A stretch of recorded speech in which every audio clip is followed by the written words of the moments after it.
folks have left the access area and I believe are now clear of the blast area.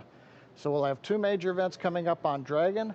Between T-minus 45 and T-minus 42 minutes, we're going to see that crew access arm currently alongside Dragon. That's going to retract away from the capsule.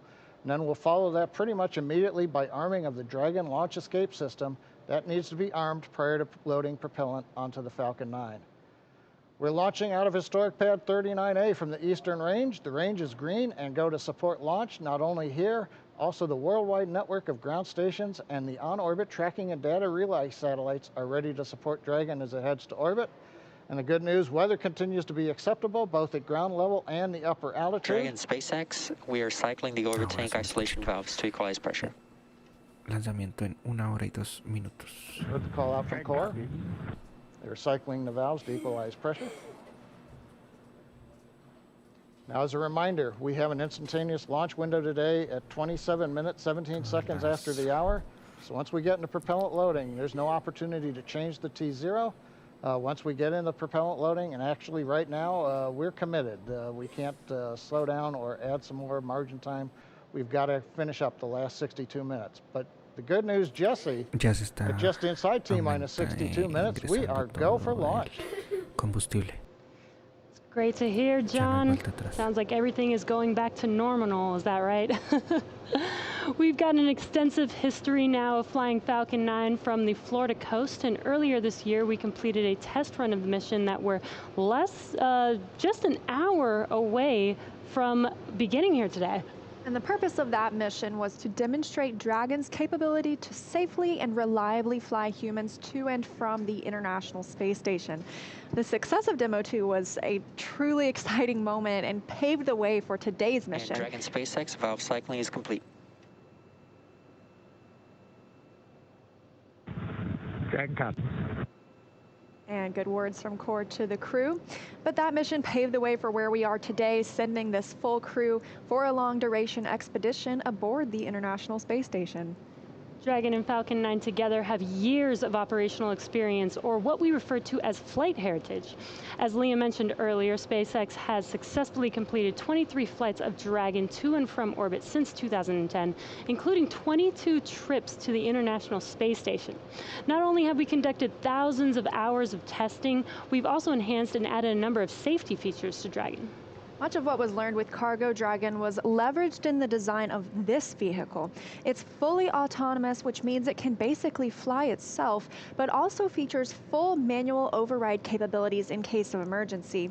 Bob Behnken and Doug Hurley tested these capabilities during the Demo 2 mission to the station. Many of the other enhancements help towards SpaceX's goal of reusability and less refurbishment time between missions. So let's take a closer look at some of these advancements. Standing at almost 27 feet tall from bottom of the trunk to top of the nose cone, Crew Dragon is composed of two main elements. Dragon SpaceX, just passing T-minus 1 hour. Your go for section 6. When ready, report go for launch.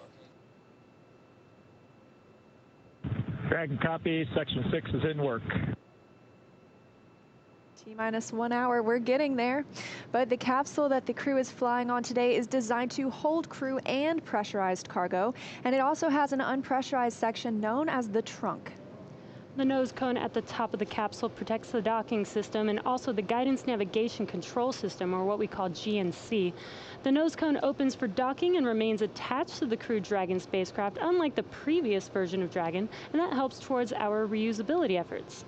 Opposite the nose cone is the trunk. It provides attachment points for Falcon 9, the Dragon capsule, and cargo.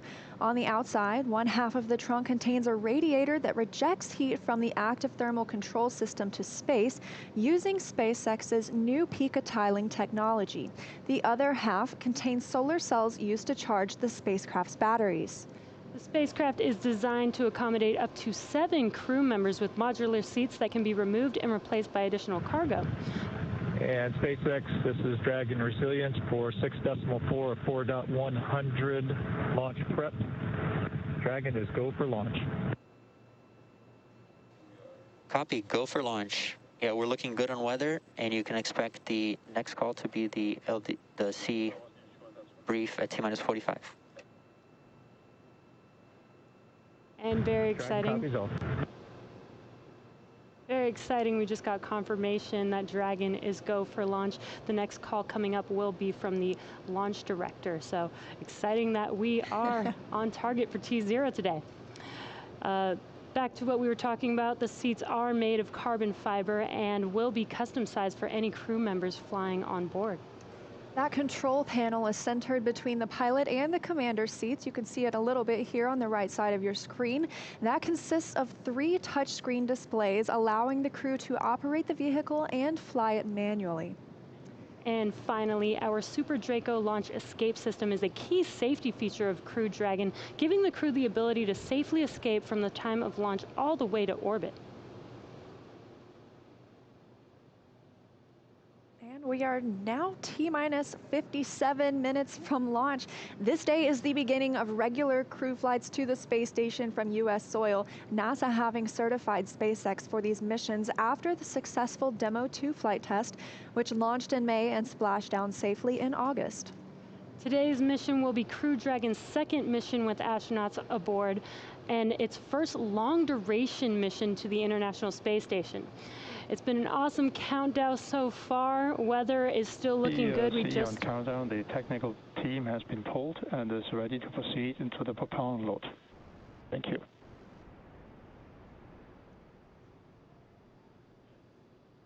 And not only is weather good, but sounds like we're proceeding into propellant load. So we're at T-minus 56 minutes and 37 seconds, and we're just getting closer and closer to that T0. So exciting. Yeah, absolutely. We've had a great countdown today. Of course, a few things we didn't expect, but nonetheless, everything continuing on schedule. So starting with suit up, just over 3 hours ago, the SpaceX team helped the crew put on their suits and conduct initial checkouts before crew walkout. Crew walkout was where Victor Glover, Mike Hopkins, Shannon Walker, and Soichi Noguchi gave final goodbyes with friends and family gathered outside the operations and checkout building before they began that roughly 20-minute ride to pad 39A. And what a cool ride that was. What you're seeing on your screen is them getting into their vehicles, waving goodbye. We got some great footage of those Teslas heading down the NASA causeway before the crew arrived at the pad. And once they got to the pad, they took a minute to take in the sights. There you can see on your screen. They took some pictures and then they headed up into the fixed service structure to begin a process known as crew ingress, where the astronauts entered the vehicle and the SpaceX team performed a series of checks to ensure their suits, the seats, and the vehicle interactions were all functioning properly. And about 15... As a reminder, step 55.72 is open for propellant load go, no-go buys. That's the team continuing to discuss the go, no-go for propellant load. But about 15 minutes ago, the team closed Dragon's hatch with the crew safely inside. So with about 55 minutes to go until Dragon starts breathing fire, things will pick up as we get close to that go, no-go to begin propellant loading and arming the launch escape system. The crew will pull for readiness, which was completed just about 5 minutes ago. And the Dragon pull for prop loading was just called out not too long ago. Next up at T-minus 45 minutes will be an internal mission control Hawthorne pull, and then the launch director's pull for propellant loading. When we get to about T-minus 40 minutes, the crew access arm will retract, and the crew will get the call to close their visors and arm the launch escape system. This is the automated system in place that can fire the 8 Super Draco thrusters on Dragon to quickly separate the crew from the rocket, either on the pad or during the flight on the ride uphill. And then once we reach about T-minus 35 minutes, propellant loading for Falcon 9 will begin. We've heard some chatter about whether they're go, no go, continuing those polls. And throughout the countdown, we've been getting some pretty incredible views of the astronauts inside Dragon, making their final preparations, as well as some close-up views of the suits. The teams have often described those suits as an extension of the Dragon spacecraft. It's almost a mini spacecraft inside a spacecraft. They're all custom fitted, just as we were discussing earlier. And I think it's very interesting as well, their seats are custom fitted too. So nobody gets to really choose where they sit today. It's already been decided. And with that, we want to hear a little bit more Dragon from SpaceX for this place. And go ahead for displays. I just wanted to check. We did notice that on the left side of the display looks like possibly one of the 53 iPads, minutos. one of the tablets is still in there. Is there a, when are you planning on bringing that down? And we were going to get that right prior to the LES Army. Copy all. That's the core speaking with Dragon. The crew also has some tablets they can use to monitor the milestones of the mission. But for right now, we want to hear a little bit more from the KSC side. So, Daryl. Yeah, thank you very much. Back here at the Kennedy interview desk, and you know, we talk a lot about the astronauts, what they're doing and the preparation for good reason, but they have a lot of work to do. They're going to be doing some science, and joining me now is Dr. Lucy Lowe from the National Institutes of Health with one of the hundreds of experiments that our astronauts are going to be working on. And so one of them, the big one that you're working on and studying, is called tissue chips. So, Lucy, what exactly is a tissue chip? So yeah, great question, Daryl, and thanks very much. Great to be here this evening. So a tissue chip, this is an example of a tissue chip. It's a tiny bioengineered device that contains human cells, and it's designed so that it mimics the structure and function of human cells and organs in this tiny little device. And so the idea is that we can use these to understand human physiology, we can use them to model diseases, and we can even use them to test drugs and therapeutics in human systems before they go into humans, for example, in clinical trials. So really they're just models that we can use to model disease and then test therapeutics for safety and efficiency. Taking actual tissue that's been genetically engineered, right, and to see how Not it reacts? necessarily, no. So Some there's of it's lots real. of different ways that you can put cells on these chips. You can buy them, but you can also use stem cell technologies to actually create cells from all kinds of different organs and tissues: heart, liver, lungs, skin, brain, bone. Lots and lots of different kinds of tissues can be created from stem cells, and they can be put onto these tissue chips, and then you can model diseases and all sorts on a little chip like this. Fascinating. We're looking at some video, I believe, of one of these tissue chips being put together. Kind of explain us through what we're seeing. So what you're seeing there is one of our kidney chips that the Tissue Chips in Space program from the National Institutes of Health and the ISS National Lab has been funding. So this chip here is being seeded here. You're seeing that blue fluid coming through in those little triangles, those little squares are cells that are being placed into the chip. And they're put in there with this pink stuff, this extracellular matrix that keeps them alive and keeps them bubbling away, happily chatting to each other over the course of a few weeks. And so what you're seeing there then with the blue fluid coming through is how we feed those cells during that time that they're up on the space station. Got to keep them alive. Exactly. They need all their nutrients, they need all their stuff that keeps them feeling good up there. So what is the benefit of an experiment like this? What can we glean from this and hopefully in the future? Yeah, so that's a great question, Daryl. So when astronauts go up to the space station, they have a lot of changes that they see in their bodies that look very similar to certain kinds of disease states or even aging down here on Earth. So when we put cells onto tissue chips and we send them to the space station, we're able to see the same kinds of changes that might happen to the astronauts, but on a very, very short time scale. So for example, diseases that might take months or years or even decades to actually be a clinical problem down here on Earth, can actually be modeled in space in just a couple of weeks. So we can really accelerate the disease modeling using these tissue chips and then see how different drugs and therapies act on them. So we're super excited that some of the Crew 1 folks might be doing some research for us. So thanks very much, guys. Fascinating, and thank you very much, Dr. Lucy Lowe, for being with us here from the National Institutes of Health. That was a fascinating experiment, and we hope the astronauts get some good work on it so that you can further develop your research. Really Wonderful, thank you, Daryl. All right, very good. And so now we'll toss it back to Hawthorne, California, and John I for the latest at T-minus and 49 minutes and counting. Thank you, Daryl. T-minus 49 minutes, 7 seconds, continuing to count down. Right now, the launch director, launch team are preparing for the readiness for propellant load and launch pole. The SpaceX launch director has checked with the Dragon mission director and the NASA launch manager. They are ready to proceed. Currently, we're doing an electronic poll of the 7 members of the SpaceX launch team for their go to load propellant and then to press on with launch.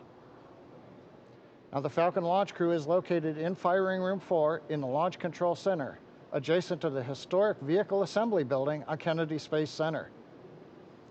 Key NASA launch members are also located in the firing room.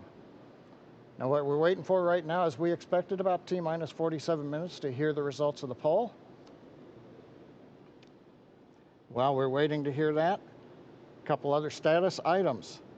The crew is currently on board, and the crew access arm is about to be retracted. You can see the access arm currently in the pre-launch position alongside the Dragon capsule.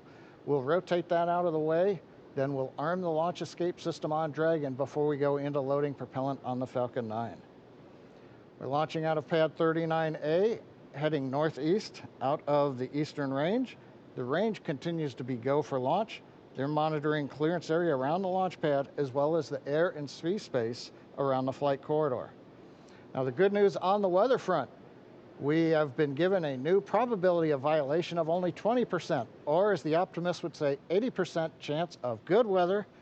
There's a small chance of a shower, but it would have to pop up pretty much right over the pad here at the last minute. They're looking, ground winds are cooperating, upper altitude winds are cooperating.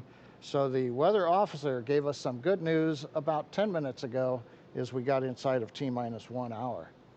Now we're coming up on T-minus 47 minutes, and the SpaceX team is finishing up their go, no go polls. We're waiting for a few more people to give the electronic thumbs up so that then the SpaceX launch director can check that item off and then proceed into the remainder of the countdown, which will include propellant loading at T-minus 35 minutes. So let's listen in for a moment to the countdown net.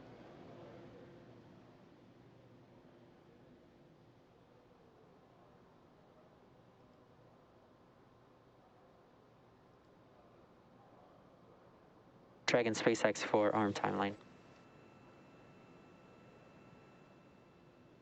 And go ahead for the arm timeline. Yeah, we were just talking here about the tablet and how much time you'll have to put it away. Essentially, as soon as the T-minus 45 minute brief occurs, we're going to begin retracting the arm, and we'd like to be ready to arm the launch escape system immediately, as soon as that's complete. And Dragon copies, we will go ahead and take care of that now. Copy all, thank you.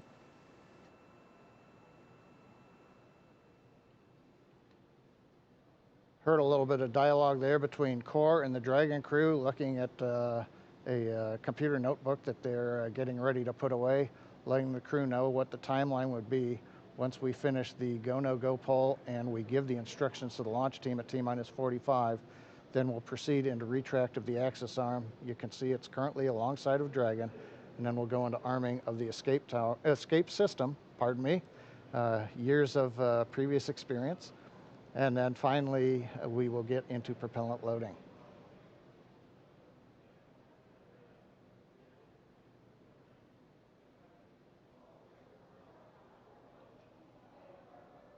Right now, they're getting just the last thumbs up. People have been looking at data that we were gathering just outside of T-minus 1 hour as we were doing final checkouts of the Falcon 9 on the propulsion and engine systems before we got into propellant load. Poll is complete and the team is ready for crew access arm retract, propellant loading, and launch. For non-urgent no-go conditions, brief the CE or LD and they will approve aborting the launch auto sequence and proceed into launch abort. For urgent issues affecting the safety of the operation, operator shall call hold on the countdown net. Launch control will abort the launch auto sequence immediately and proceed into the launch abort auto sequence. Operators advise launch director whether structural breakup or fire is imminent or occurring per Dragon manual escape flight rules. In the event of a fire alarm at firing 4 today, key operators noted below will remain at their post while the alarm is evaluated. In the event that personnel safety is threatened, evacuate to the south-facing emergency exit, which leads directly south. Launch control, you may proceed with arming the crew arm for movement. Copy, arming crew arm.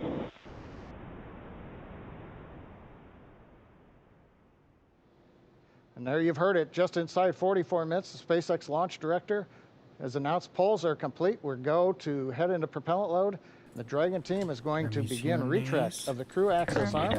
So Kate, with that, everything continuing to look good. We're right on time in the countdown. La Estación Espacial Internacional. Thanks for that, John I.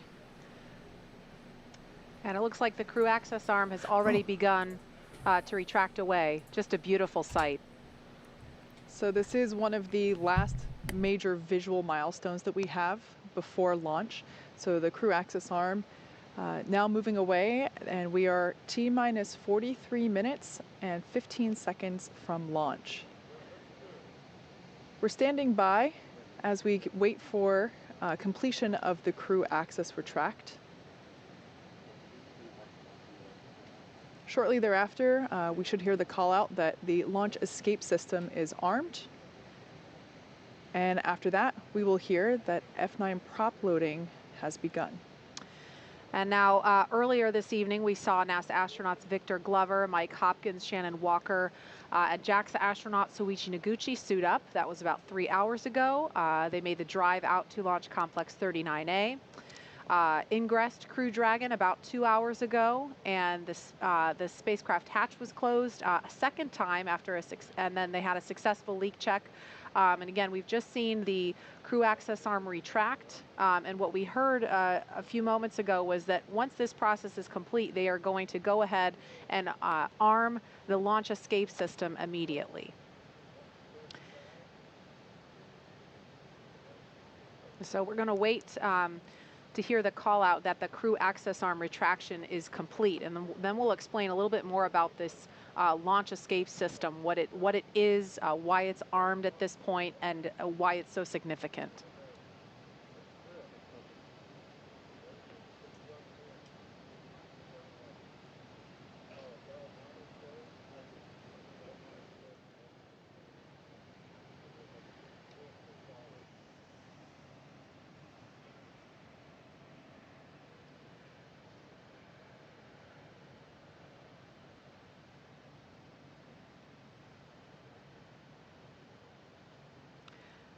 So again, we're at T-minus 41 minutes, 23 seconds and counting.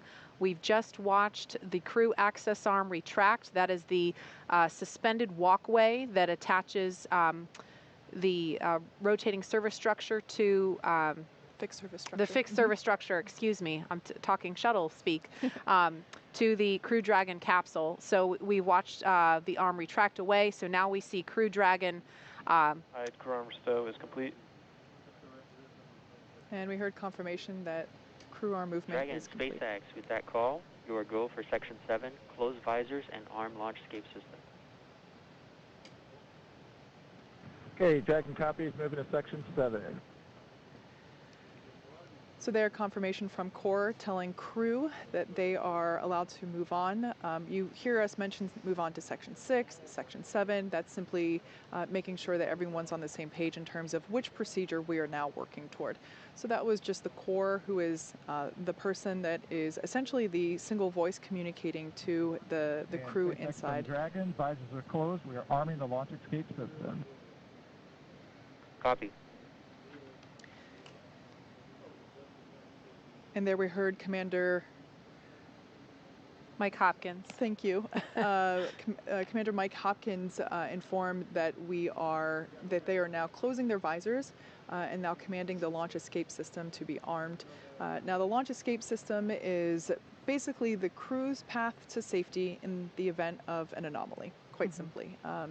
If we were to have an abort scenario here on the pad, we have demonstrated the efficiency and success of that system, having done a pad abort test. Previously, we did a launch escape system test mid-flight earlier, I believe it was January of this year. And so basically this is a system Launch that escape could system return... is verified armed.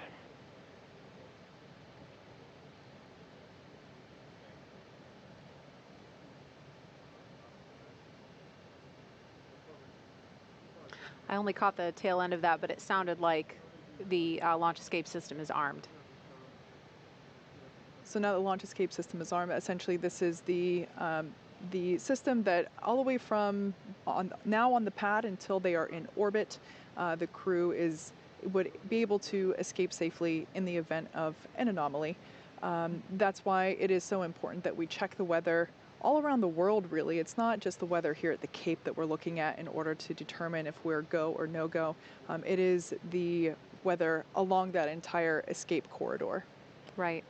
And as Kate was mentioning, again, the launch escape system is armed. That has to happen before the SpaceX teams will proceed with fueling Falcon 9. And so that propellant loading process is set to begin at T-minus 35 minutes, so just a few minutes from now. And what that looks like, Kate, you talked about the tests that were done. You did a pad abort test back in 2015. You did an in-flight abort test at the beginning of this year. And so what that looks like in action, if it were to happen, a pad abort test, or excuse me, a pad abort would be before liftoff at any point from propellant loading, which begins in just under 3 minutes now, until the moment of liftoff. If something were to go wrong and the crew were in danger, Crew Dragon can kind of act as a rocket on top of a rocket and propel itself off of Falcon 9 using its 8 built-in Super Draco thrusters, right? And so the idea is that if that happens, Crew Dragon would splash down off the coast, and then we would have a rescue scenario. Correct. And so we've rehearsed that ahead of time. We coordinate very closely, the NASA and SpaceX teams, with the Department of Defense Detachment 3 to prepare for a scenario such as that. We're also prepared for if there were to be a need for a launch escape after the point of liftoff, at any point from liftoff until they reach orbit, about roughly 12 minutes after liftoff. At any point in that sequence, Crew Dragon could still launch itself off of the Falcon 9 rocket. And in that scenario, Crew Dragon would splash down at some other location further downrange, farther away from Florida, obviously. And that's why the weather downrange is just as important as the weather around the pad for liftoff, because they're thinking about how are we going to rescue the crew if we get into a scenario like that. Exactly. So it's really complicated, but you know, it is a system that we have spent a lot of time designing and testing, and it's, you know, it's definitely something to consider in terms of that weather criteria that we do look at. And so now at T-minus 36 minutes and 20 seconds, in just over a minute, we should be hearing that Falcon 9 is ready for propellant loading. That'll be with the RP-1, which is rocket grade kerosene, and then also simultaneously the liquid oxygen loading will begin.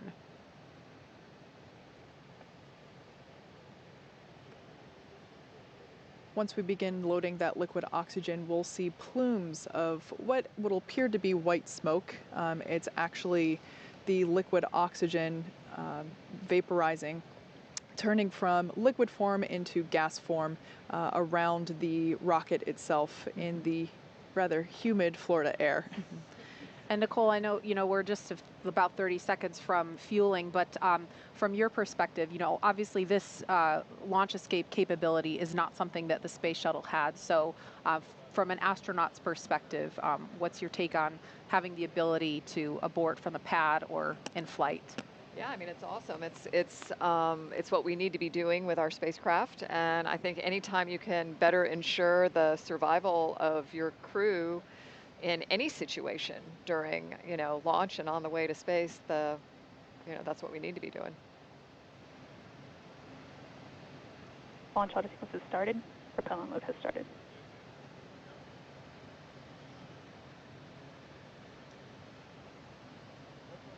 So we just heard that call that propellant load has started. That means fueling of Falcon 9 has begun.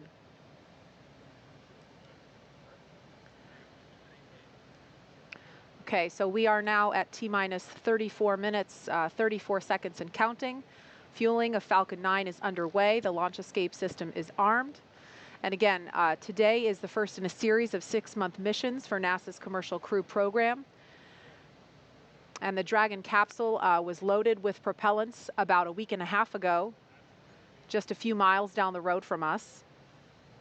Yeah, that's an area that we affectionately refer to as Dragonland. Yeah. Yep. And in order to fly, Dragon needs fuel and an oxidizer. So for the fuel we use, Kate, you're going to have to help me with these words. No I can't problem. pronounce them. Yeah, so it's monomethylhydrazine, or MMH, and nitrogen tetroxide, or tetroxide, for also known as NTO, for the oxidizer. These are two propellants, a fuel and an oxidizer, that when they come into contact, they combust instantaneously. So it's a great propellant to use in spaceflight because you don't need an and ignition source. So we use those propellants to maneuver Dragon on orbit, and those propellants power the Draco engines as well as the 8 Super Draco engines that would be utilized in the launch escape system in an abort scenario. And again, we want to be crystal clear. Now that fueling for Falcon 9 has started, that means that the 8 Super Draco engines built into Crew Dragon are ready, if needed, to launch the capsule away from the Falcon 9 rocket in an instant if there is any kind of emergency associated with the rocket or on the pad. Now let's go over to SpaceX headquarters in Hawthorne for an operations update. John?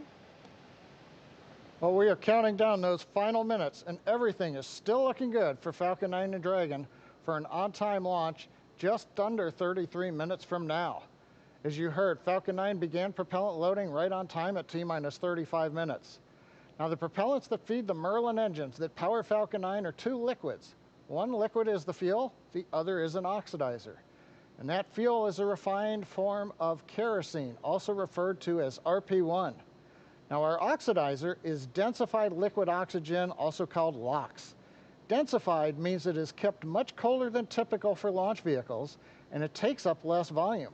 This allows for more oxidizer to be loaded into the first and second stages. Now, to ignite the fuel and oxidizer in the Merlin rocket engine, we use an ignition fluid called TTEB. When TTEB comes in contact with oxygen, it ignites, and it gives off a green-colored flame. Once we've got the flame going, we can then add the kerosene fuel into the chamber, and the engine goes to main power. And you might see the green flash just as the second stage engine ignites, following stage separation 2 minutes, 48 seconds into tonight's flight. Now, currently, we're early into propellant loading. The first stage fuel tank is about 10% full, and that first stage is the bottom 2/3 of the vehicle. You can see on your screen, you've got the black carbon fiber landing legs, then the white propellant tanks of the first stage, topped off by that black cylinder, the inner stage. Now, liquid oxygen loading is also underway on the first stage. That loading will begin on the second stage, which you can see on your monitor, which is the cylinder, the white cylinder just above that black interstage. Liquid oxygen loading on stage 2 begins at T-minus 16.5 minutes, and we'll continue loading liquid oxygen on both stages until the last few minutes of the countdown. Helium loading into pressure vessels is also underway. We use that to pressurize the tanks in flight as the propellant is pulled out by the Merlin turbopumps. Now, on board the Dragon spacecraft, the astronauts are monitoring systems while propellant is loaded Cryo-helium load into the Falcon 9. And the call out you just heard, ground loading and the crew know that helium loading is going on the vehicle right now.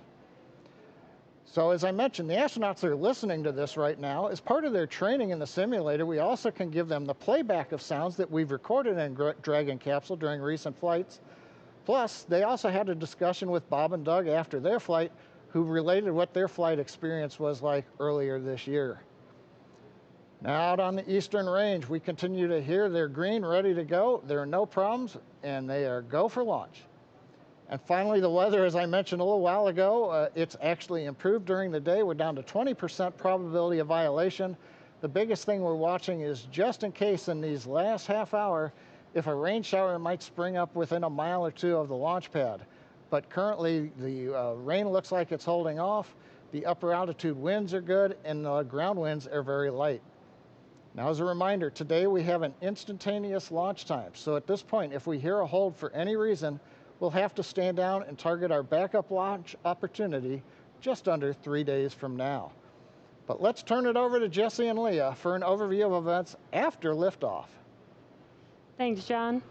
For Crew 1, the astronauts' flight to station will take about 27.5 hours, and their journey is much longer, but fairly similar to the trip NASA astronauts Doug Hurley and Bob Behnken made earlier this year in Crew Dragon's first mission with humans aboard.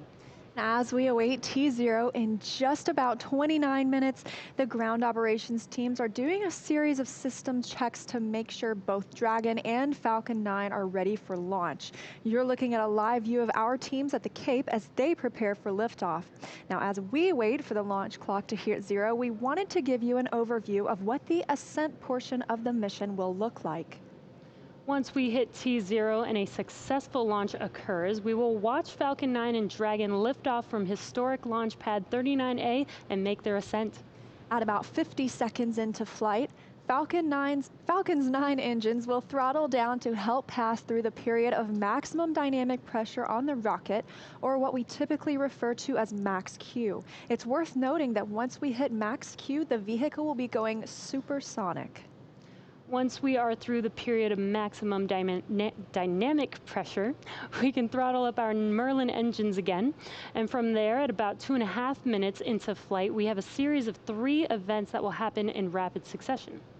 First is MECO, or main engine cutoff. This is where all 9 Merlin N1D engines shut off in preparation for stage separation, which is our second event. This is where the first stage detaches from the second stage, with the first stage making its way back to Earth for landing as the second stage continues on its journey with the third event.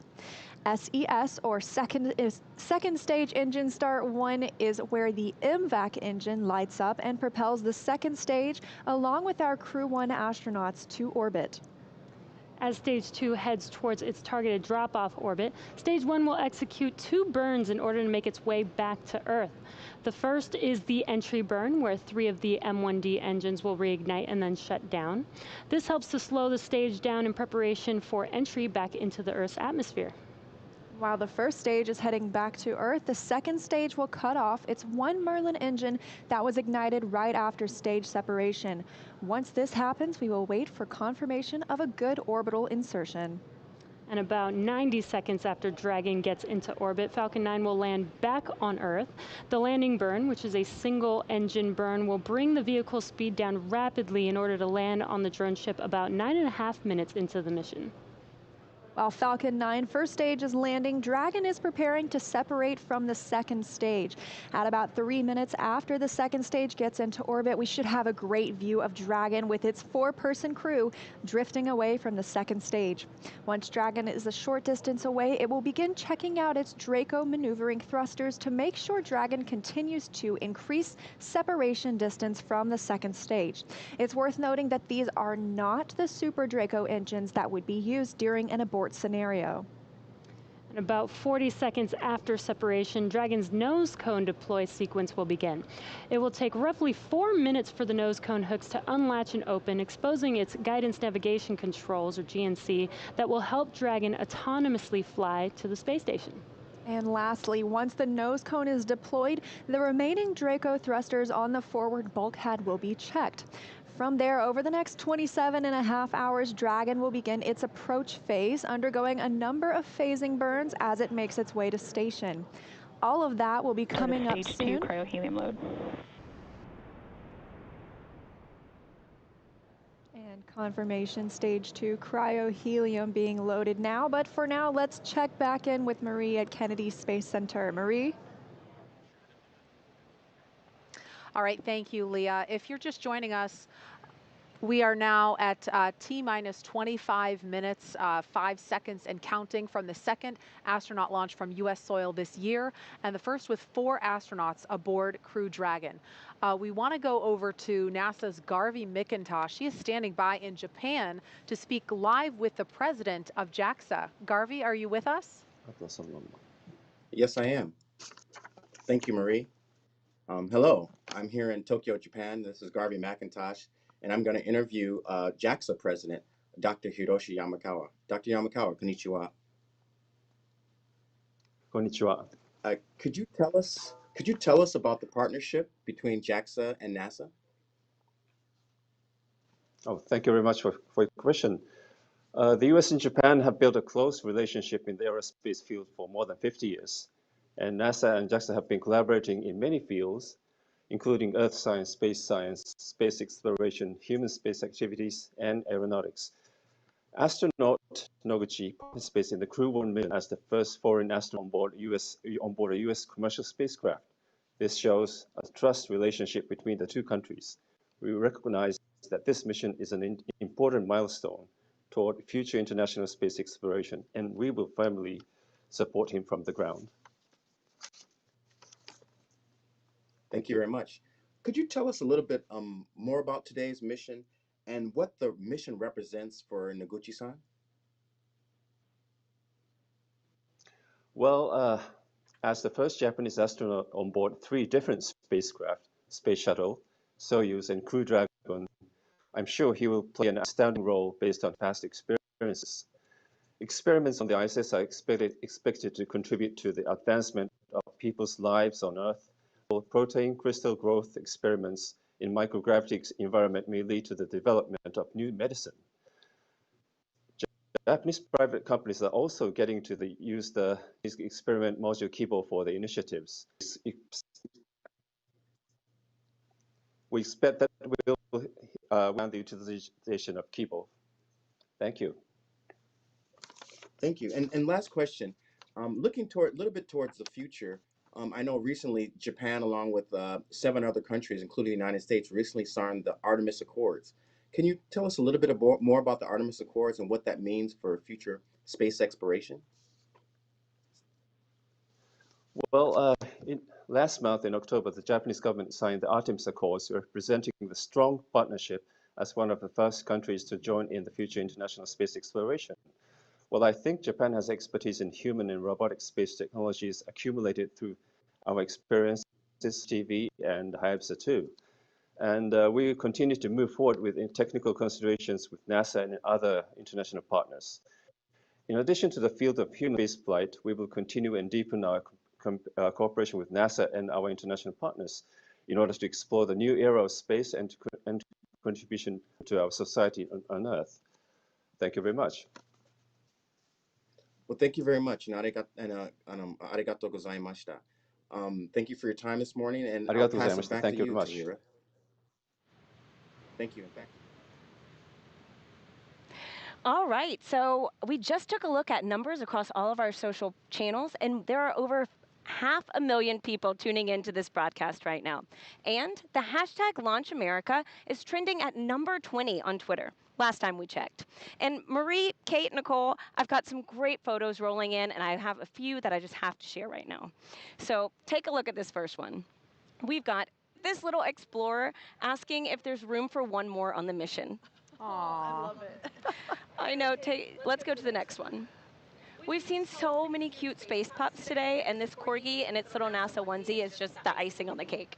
Yes. I can't get enough space dogs, so. Okay, let's go next. How incredible is this little patriotic astronaut holding the flag? Now, y'all, this one definitely made me pretty emotional the first time I saw. Yeah. Okay, last one. Check out how awesome Kiana looks in her blue flight suit, and I mean, wishing her hero, Victor Glover, well on his Launch America mission. So you've seen it there, and for those of you at home, thank you for sharing a piece of what this mission means to you with us. And in these final moments, let's check in with Shaniqua at Mission Control in Houston. Shaniqua, what's the latest? Thanks, Tahira. The space station team here in Houston is focused, and critical systems on the station continue to function normally. The teams have verified the command path from the ground up through the constellation of communication satellites to the station. Everything is nominal, and the station will be ready to receive Dragon tomorrow. NASA Flight Director Anthony Varia has been leading the operations planning between the joint NASA and SpaceX teams for the Crew 1 mission. And with the mission about to begin, he passed along this to the teams. No matter the spacecraft, our jobs remain the same. We will protect the crew, we will protect the vehicle, and we will perform our mission. We remain tough and competent. We operate with resilience. Anthony and team are on console here in Mission Control for launch and will be back tomorrow for docking. A reminder that a launch today will take about 27.5 hours to get to station, docking Monday to the Node 2 forward port scheduled at 10 p.m. Central Time, 4 a.m. GMT. Once Dragon is fully docked to the station, the team here in Houston will assist the Dragon and space station astronauts with leak checks as they work to open hatches on both Dragon and inside the station's pressurized mating adapter. We expect hatch open to take approximately 2 hours after docking. That's it for us here in Mission Control Houston. I'll send it back over to the team in Florida. Marie? All right, thank you so much, Shaniqua. We are inside of T-minus 19 minutes until launch. So exciting. We started the day with 50% probability of launch, and now we're up to 80% chance of the weather cooperating. So we are so excited. I know we're going to be turning our attention solely to the pad and going over to Hawthorne to take us through the final count. But one thing that really stuck out to me earlier, and I wanted to mention, when Shannon was talking about her path to becoming an astronaut. She talked about how she was 4 years old when she decided that that's what I want to do. And it really stuck out to me because my 4-year-old daughter is watching and she's dreaming about becoming an astronaut. And it's so special for, I think, especially for little girls, maybe I'm biased, but to be able to have a role model like Shannon and like you, Nicole, because at the time when Shannon was 4 years old, women weren't astronauts. Yeah. And what an amazing time to be in when little girls have women to look up to, and African-American children have Victor Glover to look up to and see that, you know, they're represented and they can do this too. Yeah, and I think NASA and the world of space exploration, you know, from the human spaceflight side for sure, has been, you know, over the years just so progressive in understanding how this diversity is so important. And I love thinking about your 4-year-old daughter watching launch tonight and being excited about this. And I'm thankful to be here tonight with you two ladies kind of representing. I'm super excited. I have seen SpaceX launches before. I've seen shuttle launches before, but I've never been this close to the launch pad. And my palms are sweaty with excitement. And it's going to be incredible. You know, night launches here, they just light up the sky. And so I'm super excited, and I can't even imagine, you know, I think a lot about Victor Glover this evening because, as we said before, this is his first time going to space. He has thousands of hours as a test pilot, like a super impressive resume, and this is his first time going to space, and I'm so excited for him to be part of this mission and get to go to the ISS after a long wait. Yeah, and that is a beautiful destination. Let me just tell you that you know, the 4 of them are going to, you know, do amazing work there. And it's been mentioned a couple times before, you know, this partnership that we have that's allowing us to do such incredible things that are just ultimately about improving life on Earth. It's very Absolutely. Cool. And Nicole, I think it's worth mentioning, we didn't talk about this earlier, and I know you are a very humble person and you're focused on the crew that's on the pad right now, but you are the last resident International Space Station crew member to launch from and then land back on U.S. soil. So I think that's significant. Yeah, as a shuttle crew member, and it's kind of, you know, weird to think that that was that long ago, but you know, I don't think any crew members goes into it thinking about what, you know, what first or last it is. Yeah. But I'll tell you, having worked at Kennedy Space Center for 10 years as a NASA engineer, and to be able to, you know, support a mission like that and be here watching this tonight, really historic event, this is the place where we learn, you know, that there is a solution to every challenging problem. And in the words of a person I mentioned earlier, Mr. Honeycutt, you know, here's how we can, not why we can't. And that's what we saw go on tonight as well. Absolutely. And with T-minus 15 minutes, 10 seconds and counting to liftoff, we want to focus in on the pad as we proceed through the final stretch of the countdown. We will turn it over to Hawthorne to take us through launch at 15 minutos. Lanzamiento en 15 minutos. Thanks, Marie. As Marie mentioned, everything is looking good for launch of Falcon 9 and Dragon. It's going to come at 27 minutes and 17 seconds after the hour, just a little under 15 minutes from now. We began propellant loading on Falcon 9 on time at T-minus 35 minutes.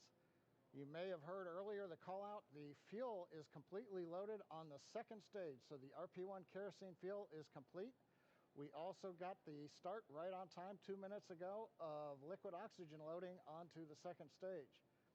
Now on the first stage that you can see with the white plumes coming off of it, fuel loading is continuing. We're about half complete with fuel load. That'll finish in 8 minutes at T-minus 6.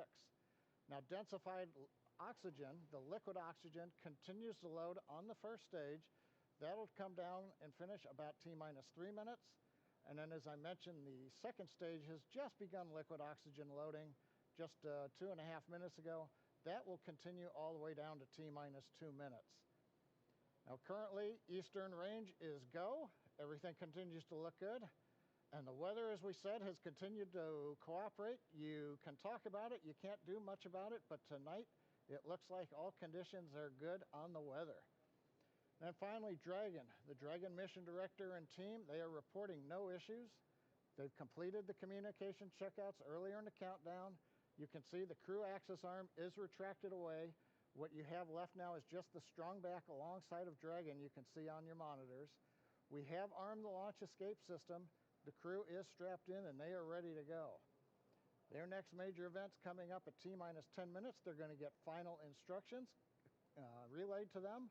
The crew displays will be configured for launch, and that allows the crew to get insight into how launch is proceeding and provides constant updates on vehicle health to the crew that you can see on the right-hand side of the monitor. The crew will also at that time close their visors in preparation for launch. Now at T-minus 5 minutes, we'll be in terminal count, and Dragon will transition to its internal battery power. We'll hear continued call-outs. Tiene las viseras cerradas. Get close to zero and to liftoff.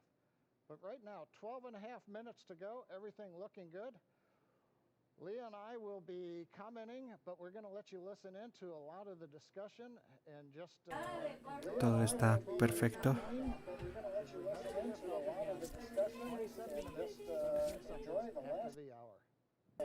That's right, John.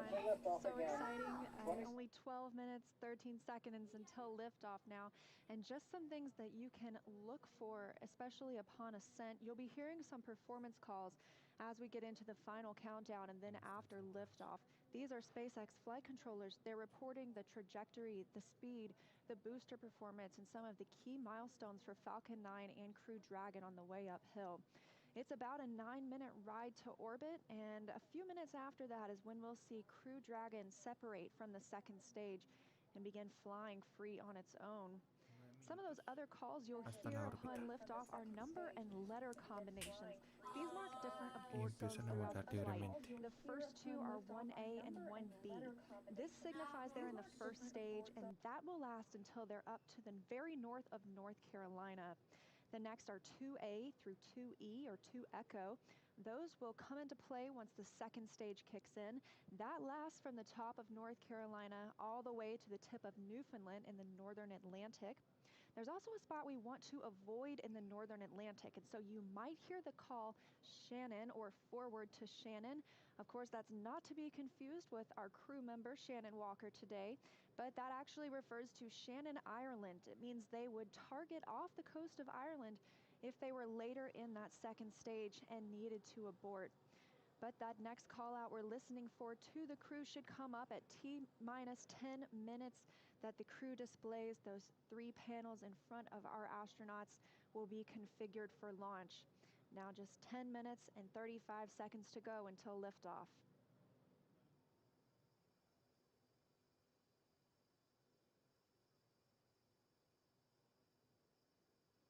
Also, as John and I mentioned, that stage 2 fuel load is complete. Stage 1 is at about 90%.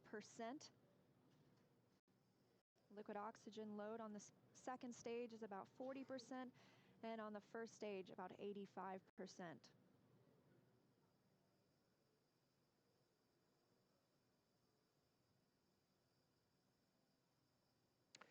Dragon, SpaceX, confirm crew displays are configured for launch.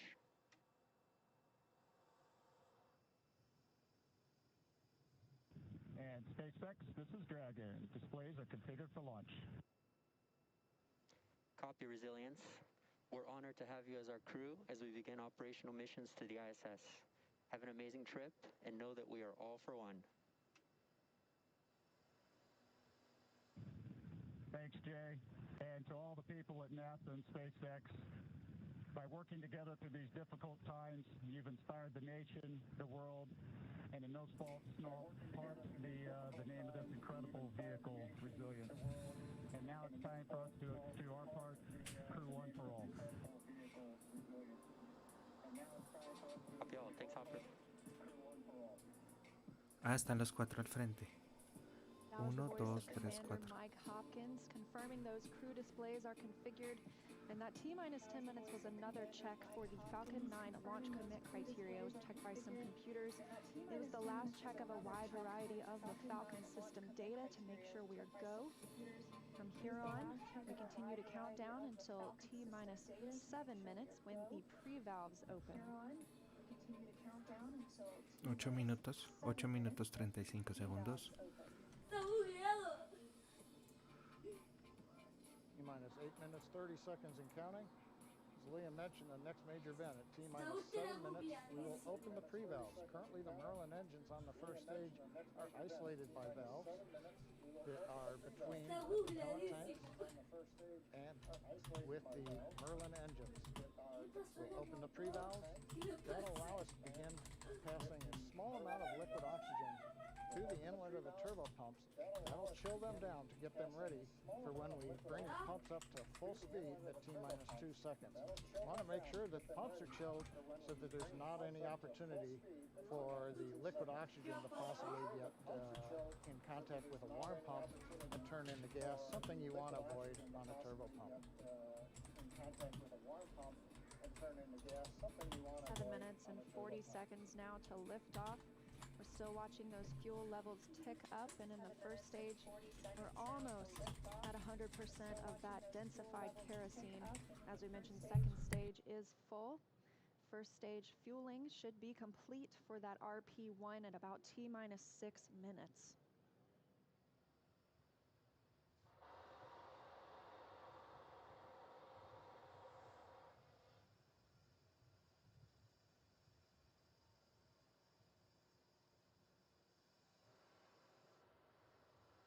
Standing by for pre-valve opening.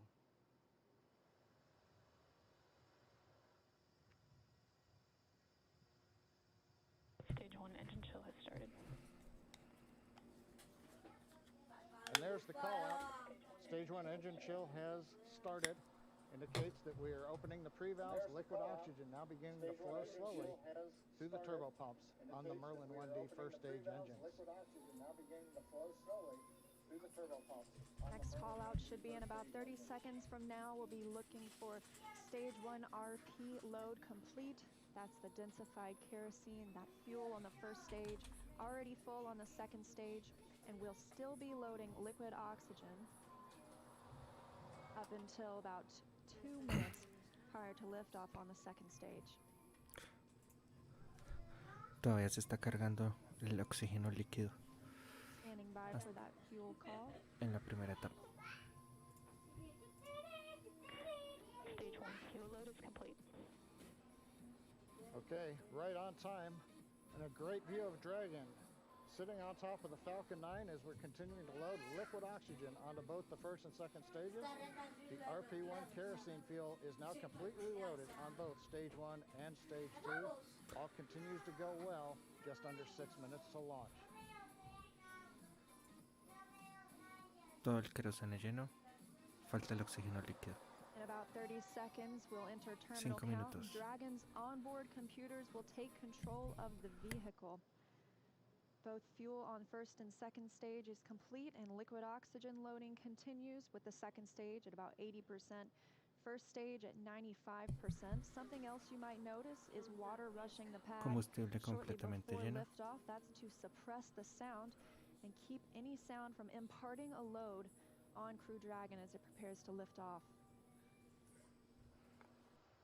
Dragon is in configure for terminal count. Dragon is on internal power. Falcon 9 propellant tanks are pressurizing for strongback retract. Good confirmation that Dragon is on internal power, and now we'll be looking for a major milestone before we launch today. That'll be the strongback retract. John, you want to tell us a little bit more about that? Yeah, Leah, if we get a close-up of the Dragon at second stage. Strongback is retracting.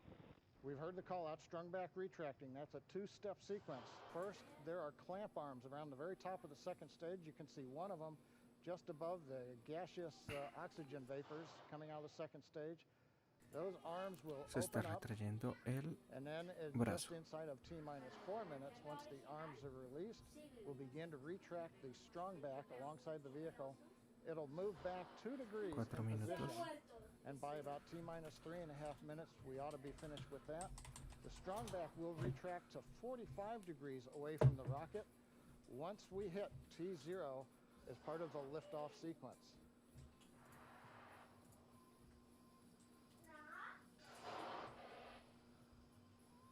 And at T-minus 3 minutes, we'll Right now, we're waiting for the retract. And there you can see the strong back is beginning to move away from the vehicle.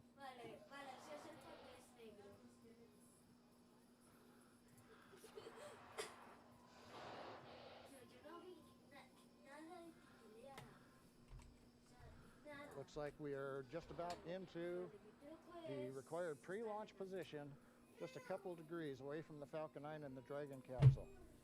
But right now, T-minus 3 minutes, 8 seconds, everything continues to be go on Dragon and Falcon 9.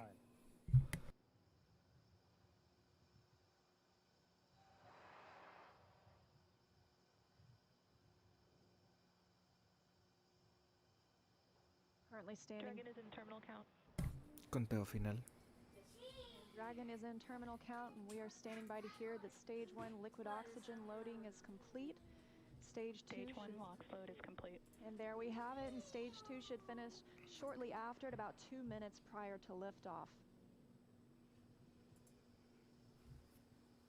So now the last major event is finished liquid oxygen loading on stage 2. Wraps up at about T-minus 2 minutes. Then at about T-minus a minute and a half, we have to drain back and vent down the liquid line that goes up the strong back alongside the Falcon 9. If you see a large white cloud about midway down around the rocket, that's normal. That's again just the gaseous oxygen hitting the warm, moist Florida air.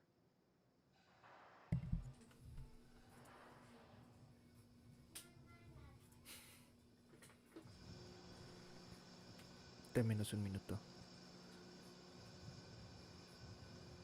Stage 2 LOX load is complete. Dragon is in auto idle. Automático. And good calls that stage 2 liquid oxygen load is complete. That means we have full fuel on the first and second stages, that densified kerosene, and we're full of the oxidizer. Liquid oxygen on the first and second stage as well. Now just a minute and 20 seconds until liftoff today. And as you can hear those sounds, like Soichi Noguchi said, the vehicle is alive. Coming up in 10 seconds, we'll look to hear that Dragon is in countdown and Falcon 9 is in startup.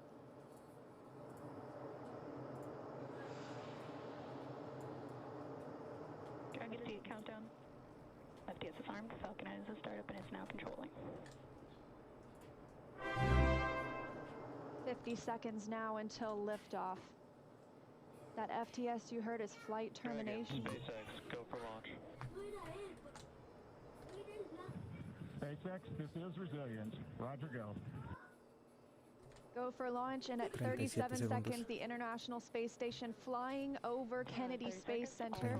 Crew 1 for 29, 28, Crew Dragon 27, poised to go 26, catch it. 25, 24, 23, 22, 21, 20. 20 seconds till liftoff. T-minus 15 seconds. 12, 11. Falcon 9 is configured for flight. 10, 9, 8, 7, 6, 5, 4, 3, 1. 2, Lanzamiento. 0. Ignition.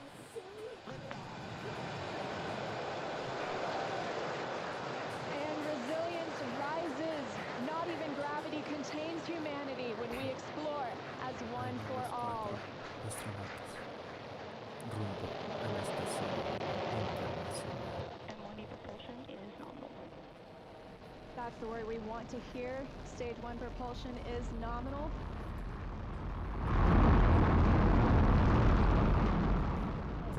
Seconds into this historic mission, flying crew on board Dragon and Falcon 9.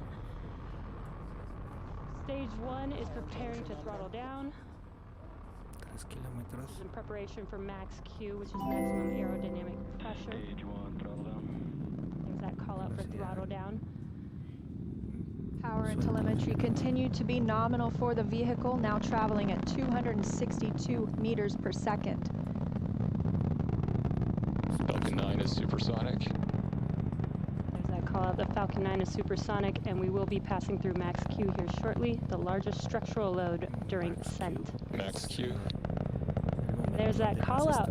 That Falcon has passed through max Q. 1 Bravo. And we've just entered Stage 1 Bravo abort mode. That's going to take them through the end of the first stage burning just before second stage activates off the coast of North Carolina. 20 kilómetros, 21, 22. Mach 2. T plus 1 minute and 40 seconds into flight. Dragon and Falcon 9 traveling 709 meters per second. That call that MVAC chill is underway, the Merlin vacuum engine. Mach 3. Now with the call out of MVAC chillin, similar to what we saw in the first stage Merlin engines, the second stage engine being prepared for its ignition coming up in just over 30 seconds from now.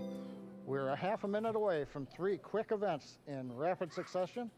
We're going to get main engine cut off. The 9 Merlin engines will throttle down and then shut down. We're going to get stage separation. Stage 1, throttle down. And then ignition of the second stage engine. We've begun the throttle down in preparation for stage separation.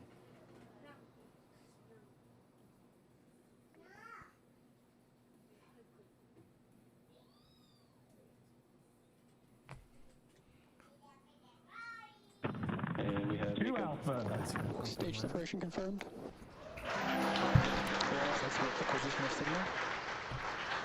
And you see that stage separation has confirmed. There goes that MVAC engine. Stage 2. Crew 1 is now on their way to the International Space Station. Y la etapa 1 se prepara. On the right side of your screen, you see Stage 2 continuing to burn. Over on the left-hand side is Stage 1 preparing for its return to Earth. La etapa 1 va a regresar a la Tierra, a la derecha la etapa 2 está Currently on the left side, acelerando. you can't make out much. It's a couple hours after sunset in Florida, but the grid fins have deployed on the first stage.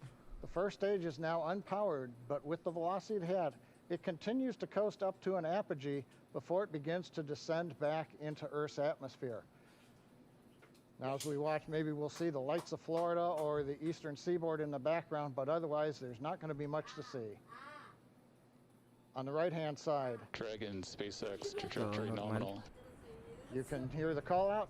Trajectory is nominal. Trayectoria normal o nominal. And we've heard call out Bermuda. That means Bermuda ground station has the signals from the second stage of the Dragon and Falcon 9.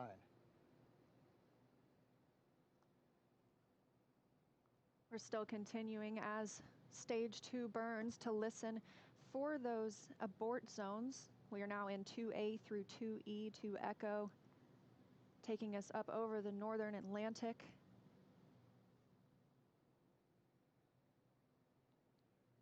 Right now you can see the second stage engine glowing with the standard red that we La come segunda to etapa, see over all these missions. todo Indicates normal. everything's looking good.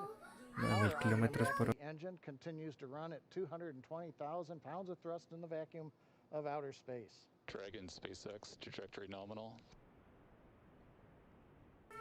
Tienen que llegar a 400 kilómetros de altura, más o menos. En este momento están llegando a las 200. Dragon made it to the Falcon 9 second stage, heading into the low Earth orbit, where Dragon will then separate and begin its trip the rest of the way to the space station.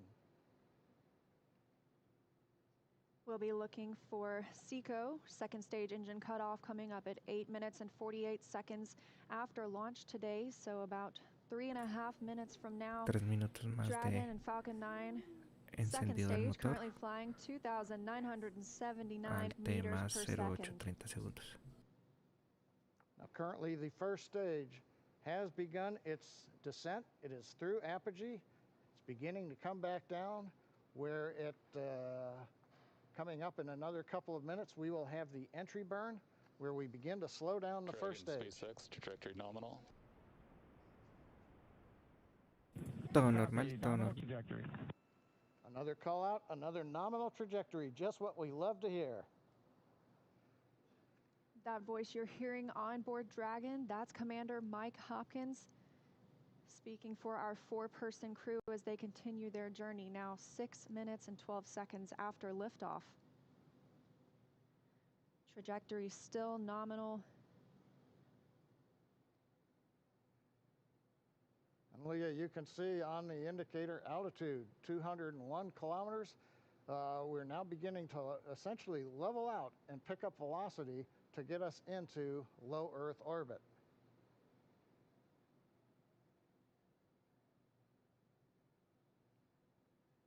We're a little under 1 minute from the ignition for the entry burn on first stage.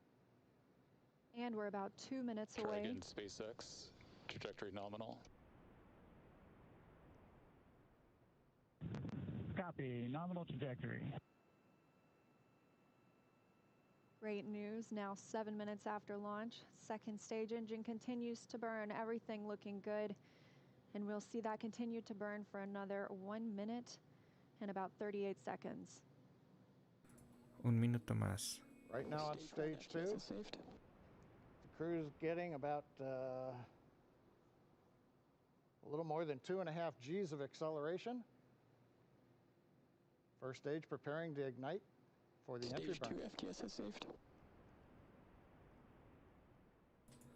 La primera etapa está quemando para And we've desacelerar. got ignition of the entry burn, center engine, followed by the other 2 restart engines. First stage now getting ready to re-enter the Earth's atmosphere. This is about a 29-second burn, and it's designed to slow the vehicle way down. We're going to shed about 70% of the velocity of that dropping first stage by the time this landing burn completes.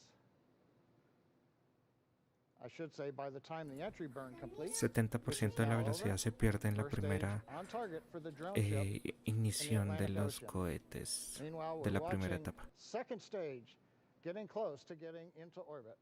That's right, we've got about 30 seconds Stage 2 internal more. guidance. And now just about 20 seconds more of stage 2 continuing to burn until we see second stage engine cut off, or SECO.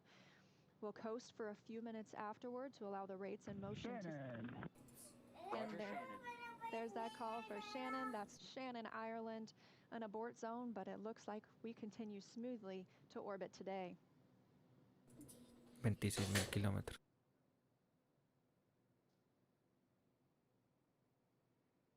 Invac shutdown. Se apagó el motor. And we've got shutdown of the second stage engine on time. Dragon SpaceX nominal orbit insertion. Launch escape system is disarmed. And SpaceX copies. And Leah, the words we like to hear, a nominal orbit insertion. That's right, John. Nominal orbit insertion, as we mentioned, stage 2. Oh, looks like La it's etapa in 1 action está on stage aterrizando 1. en este momento. Precisamente. Y aterrizó. And I believe we've had a touchdown on the drone ship. We've got stage 1 has touched down on the drone ship in the Atlantic Ocean. But now the more important news, second stage is in orbit, right where we want, right on time. And we're getting ready for our next major activity, which will be Dragon spacecraft separation. Inserción excelente en órbita y primera etapa aterrizaje. We are essentially venting pressure, purging the engine out, making sure everything is quiet in preparation. Take a look. That's inside Crew Dragon right now. Our Crew 1 crew now coasting in low Earth orbit, still attached to that second stage. In just a couple of minutes, we should see that second stage separate, and Crew Dragon will be flying free. Leah, the mission timer shows 90 seconds to Dragon separation. Gracias a todos por seguirnos y gracias por su like. Están los 4 astronautas guardaditos. ¿Cuál será el indicador de microgravedad? La vez pasada fue un globo terráqueo, o un dinosaurio. Y antes de eso un globo. Plus 11 minutes since liftoff today.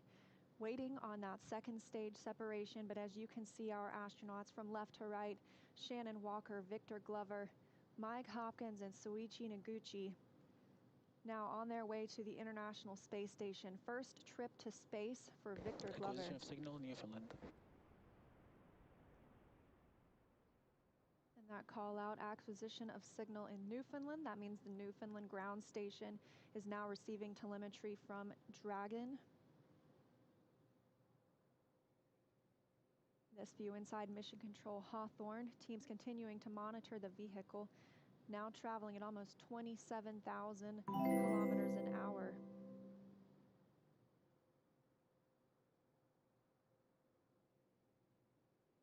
Ten seconds to Dragon separation.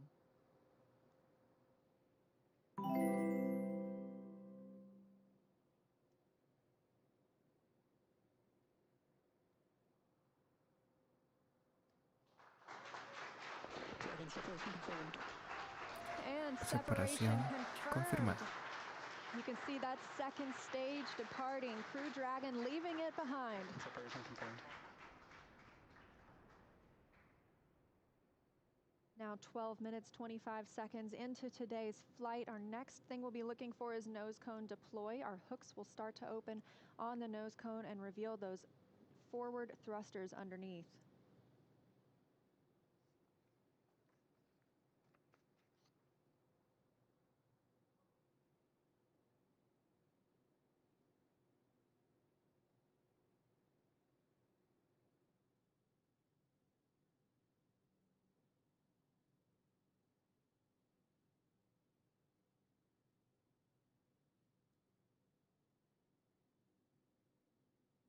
"13 minutes into today's mission. The view on the right-hand side of your screen coming from Crew Dragon. We had that short look at the second stage as it departed. That second stage will burn up upon re-entry into Earth's atmosphere.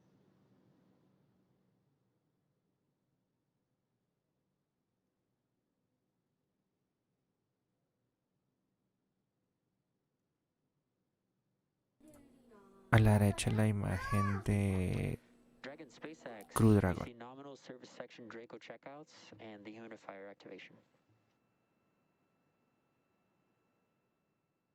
And SpaceX, this is Dragon. We copy all, and we see the same. Confirmation from teams on the ground and the crew. You can see them monitoring those 3 display panels, monitoring their journey to the International Space Station and where they are in the world right now, or over the world, I should say.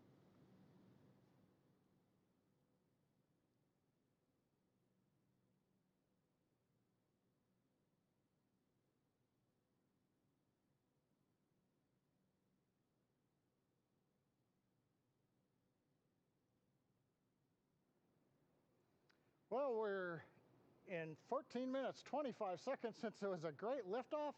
Everything happened. We had a nominal insertion into low Earth orbit. You saw Dragon separate. We got the Draco checkouts were good. And right now we're hearing the nose cone hooks are opening up. Everything Tienen un is espejo en la happening right muñeca per the que no procedure. pueden voltear la And cabeza. we've got crew on successfully O la on cabeza orbit. así por el casco, So ¿no? with that, let's head over to our counterparts at Kennedy Space Center. Marie, Levanta how las was that viseras. launch for you all there on the ground? Ya están contenticos. Oh my gosh, John, it just took our breath away. I mean, Continuamos con we el could just stream turn right hasta around la in our seats siguiente, and watch.